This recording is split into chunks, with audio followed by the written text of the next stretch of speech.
Guys, welcome back to our channel. I'm Tashina. Bob had a baby, it's a boy. I'm Portia.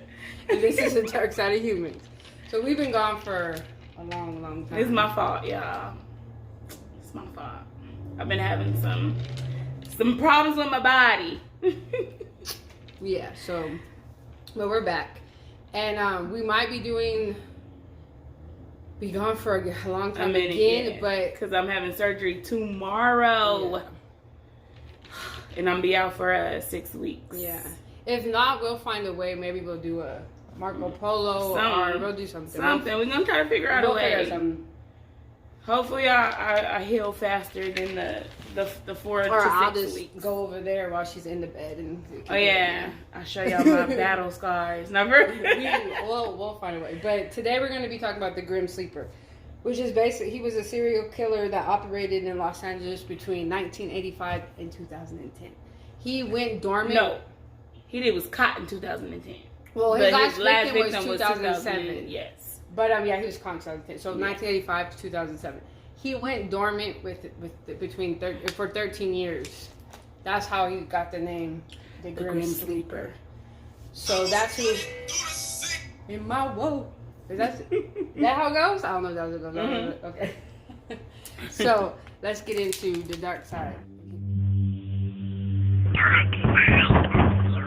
Alright, so detective, in the 80s in Los Angeles, crime was it was the crack epidemic. Crime was just crazy. They even had up to 3 murders a night sometimes. It said it was up to 1,000 a month. Yeah, so it was a lot of killings. So a lot of cases fell in between the cracks.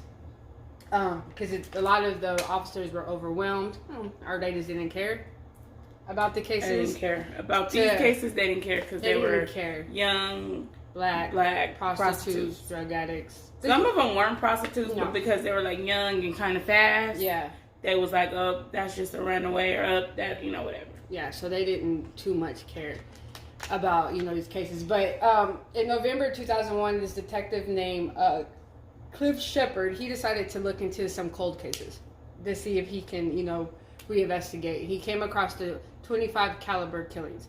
There was 5 women that were raped and killed, and their bodies were dumped in trash cans and alleys. They were covered with mattresses, freaking tires. There was this barbecue grills. They just covered their body. They were found in alleys. They weren't trying. The killer did not try to conceal. No. He just threw something on them and kept going. Like dumped them like trash, basically. Mm-hmm. So he decided to look into these killings. So he found the first. So now in 2001, they have DNA. So that's what he was banking on, that there was DNA on these bodies that he can kind of match. Because back then they just did blood typing. So they would just type if it's the same blood type. Yeah, and that got them nowhere. It wasn't very, very good. So the first victim was found in the alley in 1985. Her name was Deborah Jackson, but she was so decomposed that there was no DNA to be found on the body. And same with the next 3 victims that were found, there was no DNA, but they were all killed by the same gun, the 25 caliber. Then they titled him the 25 caliber killer. Yeah, the 25. That's what was dubbed the 25 caliber killer. Then he just stopped for a while. So a reporter started digging up the case, and she wanted to change the name or whatever. So then first she was trying to call him the Grim Reaper, but then because he stopped for so long, she was like, oh, the Grim Sleeper. Yeah. And that's when she started running all these articles again about the previous rapes. And that was not until 2000, I want to say 2001. Yeah, that she found out, because nobody really even know about the 25 caliber. So the third victim that was found, there was also, with her, there was the reason they found her body, there was an anonymous 911 caller. And he called and was like, there's a body, I found a body in the alley. So look, this is where they get suspicious of him, but because they don't know his name or they don't know, they had to let it go. He said, I'm calling to report a murder or a dead body. He kind of had too much information, to be from where he said he was. You don't know if this person is drunk, passed out, or whatever, but you stated that they were dead. And then also he had like the license plate number of the vehicle that dropped her off or whatever. And the person investigating, like once they went and found the van, ran the place and found out where it was and all that, they're like, there's no way you could have seen this license plate from where you said you were standing, because it was like things in a way, like it was one of those old vans. You remember those old vans that had the ladders and like the oh on yeah, the side? like that was covering. So the ladder was covering the license plate, and he said, but where that they found the body, there was no lights in the alley, and there was no way that you would be able to see it. But so they ran the plates, and the van was registered to a church.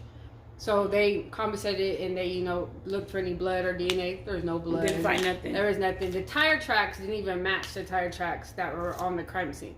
So then he became to realize that I think this is the killer. Yeah. Trying to throw us off. The investigator was like, who this person, they know too much, and they're just trying to be smarter than us. Yeah. Trying to throw them off or whatever. And another thing that the detective, as he was going through the case and listening to the 911 calls and stuff, he remembered a lot about the 911 call. And then the 911 call, they're like, caller, what's your name? He was like, nah, I know too many people. Yeah. And then he hung up. So they were like, we don't know him. So they eventually put out like a $500,000 reward. Like, if this was you, call us. We got this money for you because you helping us get the killer. But nobody ever called to say, yo, that was me that called in that murder. Yeah. So the first 3 victims had no DNA, but the next 3 victims, they had a rape kit. So he ran the rape kit. It still took time because 2000 the DNA was still kind of new or whatever. So that they did gather that they all were raped by the same person, by the same man. But when they ran the DNA into the criminal database, no match. So they knew that's the same guy doing this, but they just can't match him to anybody because he's not in the database. And all the while these murders and these rapes are going on, the police are not warning the public at all. Not even they're trying to cover it up. The family doesn't even know there was the 911. They don't know about the 911 call. They don't even know there's any. By the 3rd victim, they realized we have a serial killer in Los Angeles, and it was not told. There was nothing released. The family was not even told, so they were all in the dark. They didn't know what was happening. So in 1988. They found this LA sheriff. His name is Rick Ross. He was a dirty cop. He was in a car with a prostitute drunk off his ass. And she said they was doing crack too. He tried to say he said they wasn't doing crack, but so he was like, I'm just drunk, I'm trying to have fun, I'm a cop, let me go. She's like, no. The prostitute was like, I'm scared for my life. He's threatening me. He has a gun in the back of his car. So they go to the trunk and they find a 9mm. So they look up other cases, and there was also 3 bodies of women found that were shot with a 9mm. And they also go to his apartment. They find a holster for a .25 caliber, but not a gun. So they're trying to charge all. They're like, oh shit, this is my out. This cop did it, so let's just try to pin all these murders on this cop. But the Grim Sleeper had a surviving victim, and she told him straight up, that ain't the dude that ain't him. She said the guy that that shot her, he's 5'7". This guy is 6 feet. This guy is 6 feet tall. Because she said she was taller than. She was like, I'm taller than my attacker. Yeah. And they just ignored her. They just was like, nah, we about to charge him with all y'all.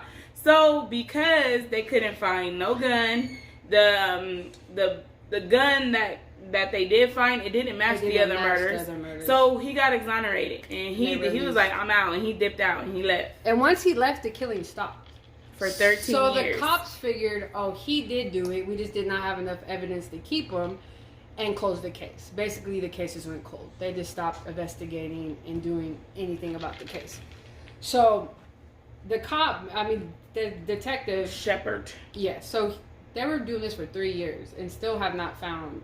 Was no closer to solving the case. And a new DNA tactic came along. But only familial DNA. The only reason it came along, and they even thought about it. I'll be back. Detective Shepard was looking into the more cases, and something caught his eye in 2002. It was like a girl body was dumped. She was raped and she was shot and she was dumped in the alley. So he was like, this is kind of the same 25 caliber. This is the same. Is this guy still killing? Is he still killing? So they run in DNA and it matches. And not him though. No, it does. It matches the DNA of the cases in the 1995. Oh, I thought you meant his DNA. No, the 2002, it matches. Yeah, it matches the other cases. The other cases. And then in 2003, there was another murder that matched the one in 2002, and her DNA and the DNA that was on matched the cases.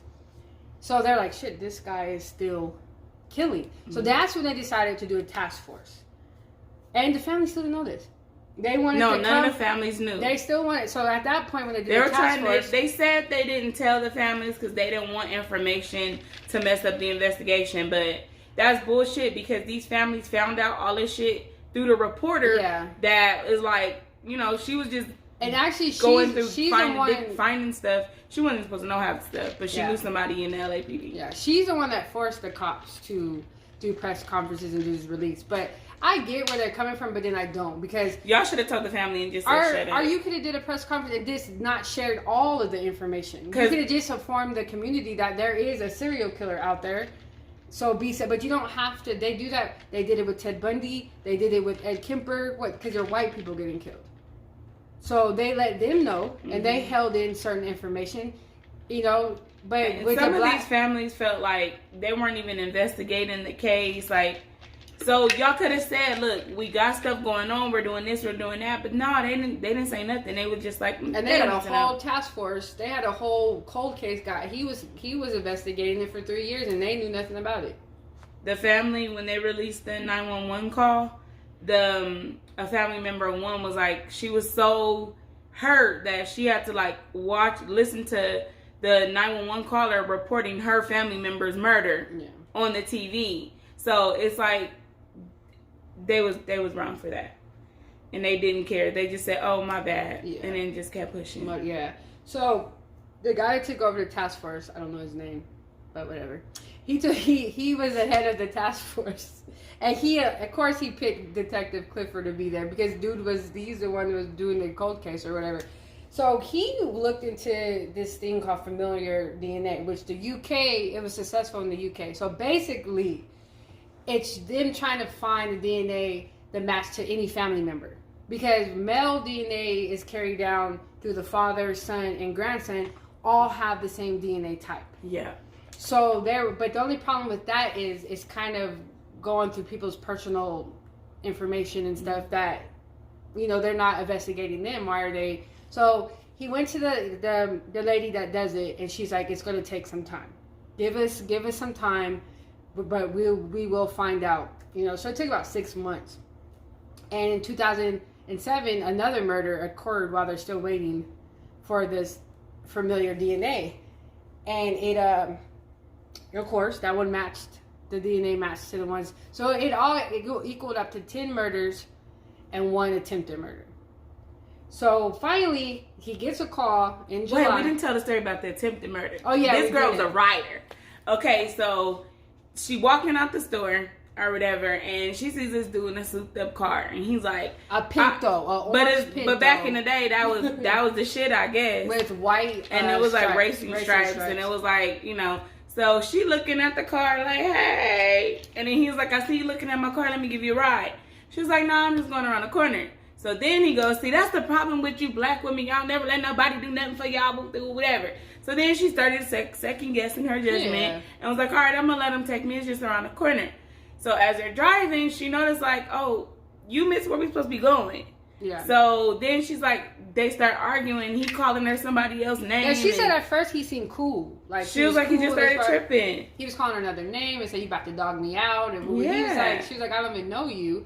And she said, and then she heard a noise, but she didn't feel no pain or anything. She didn't feel nothing, but she heard a loud noise. So she tries to get out the car, and he said, bitch, if you try to get out this car, I'm going to shoot you again. And she was like, you shot me? And then he was like, yeah. And then she was like, well, you need to take me to the hospital. And he was like, nope. Like, that's not going to happen. So then she started to pass out. Yeah, so she passed out. and she wakes up to him on top of her. And then that's when she starts feeling the pain because she feels a lot of pressure, like she can't breathe. And then she passes out again, and she wakes up from like flashes, a whole bunch of flashes. Like he's taking a whole bunch of pictures of her. And then, so she wakes up again, and she tries to get the door. And while she's trying to get the door, he's trying to stop her, and that pushes the door open. And she rolls out and runs down the street, and she ends up at her friend's house, and she lies on her porch, and she's the friend pulls up in a nick of time. Yeah, so her rib cage saved her life. So it nicked the rib cage. It was this close to her heart. If it would have went any further left, right, or whatever, it would have went into her heart. So she survived that by luck, you know. So she gives a description. Them pictures don't look nothing like. Well, anyways, she gives a description, and they draw these pictures. They but drew nowadays, it look like a damn fraud. They need to get some better artists. They really okay, because they look like a little kid drew that picture. But anyway, it was stick figures. It didn't look nothing nothing like her. So anyway, that's how she knew when they tried to put it on Rick Ross. She's like, hold on, that's not who I described. That's not even close to who I described.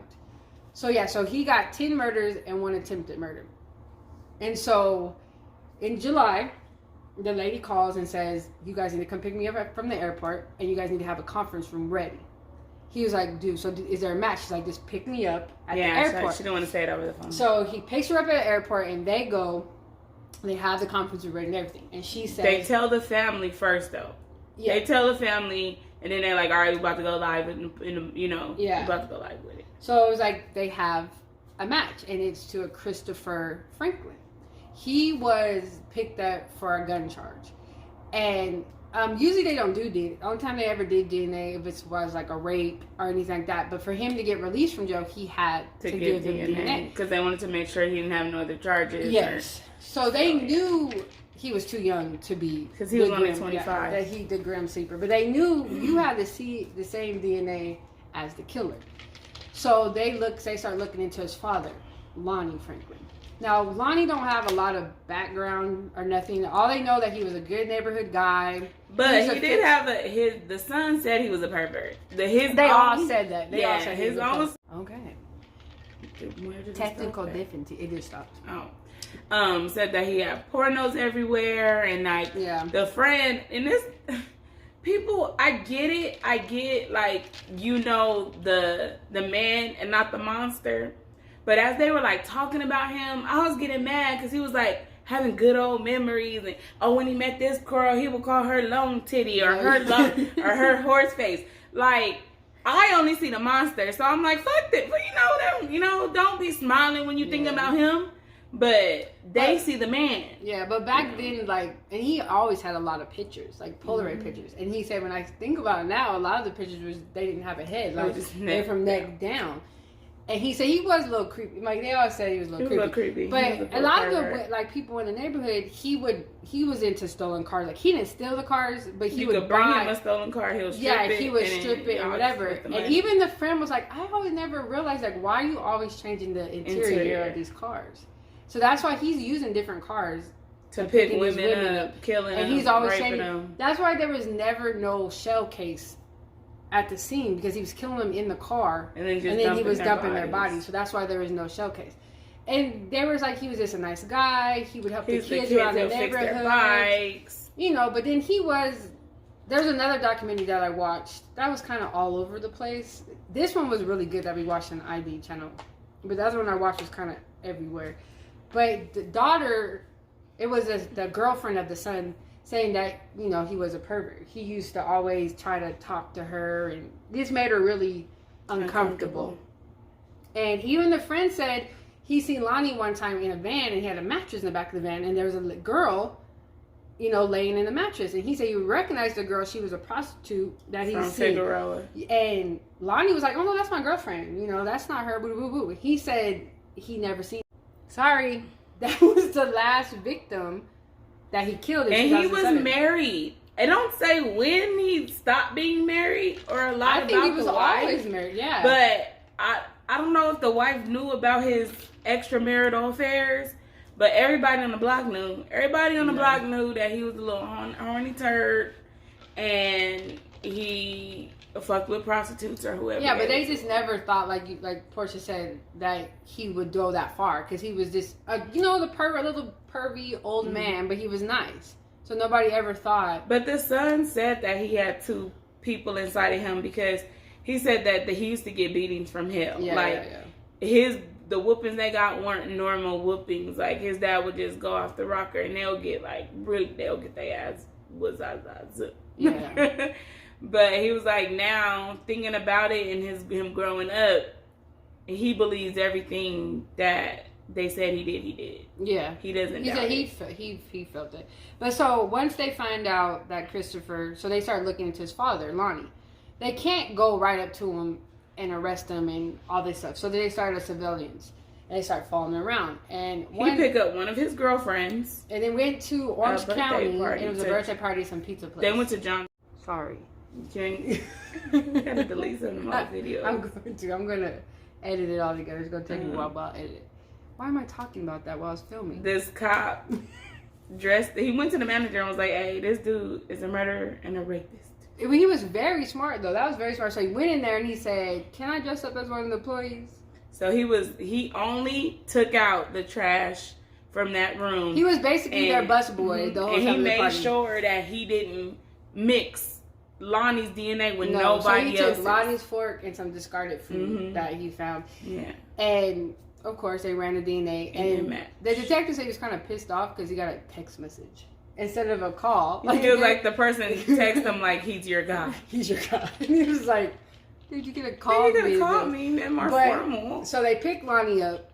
While they're talking to him, they're going, through his garage. And they just find over 180 pictures. They find the picture of the girl that survived in his garage. And other pictures, too, of people they didn't even know about. And they could never identify them. A lot of them probably didn't even have family to identify him or whatever. But so they're talking to him. He's cool and so on. He's like, they like, your DNA matched. He was like, oh. Yeah, and he was like, he doesn't know none of them. So basically, he never confessed. He just said he was not guilty. He got convicted of all 10 charges and attempted murder. How long did he get? I don't remember them saying how long he got. A gang of life. Yeah, he got life, but he died of natural causes not too long after. 2020. He just recently died. That's how But he's only been in jail since 2011. I think 2016. The trial was in 2016. Yeah, but I think they picked him up like 2011 or 2012. So he was sitting he was sitting in county or wherever they sit him, while his trial. But then he died in 2020. So the family already knew what happened, but he never confessed. It's just like better to get a confession of why you did this or why you do the things you do, but I don't care about their confessions. I care about other women. Like I told you earlier, I feel like they shouldn't have killed Ted Bundy. Because he was like, don't kill me, I'll tell you where the rest of the women are. Yeah. There are so many women that Ted Bundy killed, and they don't know where that, because he hid his victims. So, I feel like they shouldn't kill them. But I kind of like the confession, because you kind of know why you did it. We know why. But last time, you don't know why they did it. I don't know why them crazy people did it. Like, what happened to him that he picked women to kill? There's nothing. He's crazy. I mean, did something happen to him in his childhood? Like, I like to know the mental, behind it. Like, did something happen to you as a child? I feel like they be using that as an excuse. Yeah. So I don't really care. Like me, I'd be like, I don't care why you did it. I want to know how many times did you do it? Yeah. And can you say sorry to these people? Because when you kill somebody, it's a big chain reaction. You not only mess up their family, you mess up yours too. So now the son is feeling super guilty. He's like, he don't know to feel guilty or happy. Because he was like, he's happy that this killer is off the street, but he's the reason why his dad got caught. Yeah. So he's like, he's fucked up in the, You can tell he is. But he tries to act like he doesn't care. He said that's how he was raised. Because without love, like his dad was just really mean to them and was like, whatever. But, so, yeah. That is the Grim Sleeper. And that is not the only killer in LA. Oh, no. Around that time, there was a group of serial killers. Which one's that? He buried like a gang of women in his backyard. I'm going to look that up. So, like we said, we're going to try not to be as gone as long as we were. And I apologize. So, I hope you guys enjoy this story, and we'll see you in our next video. It was a nightmare. It was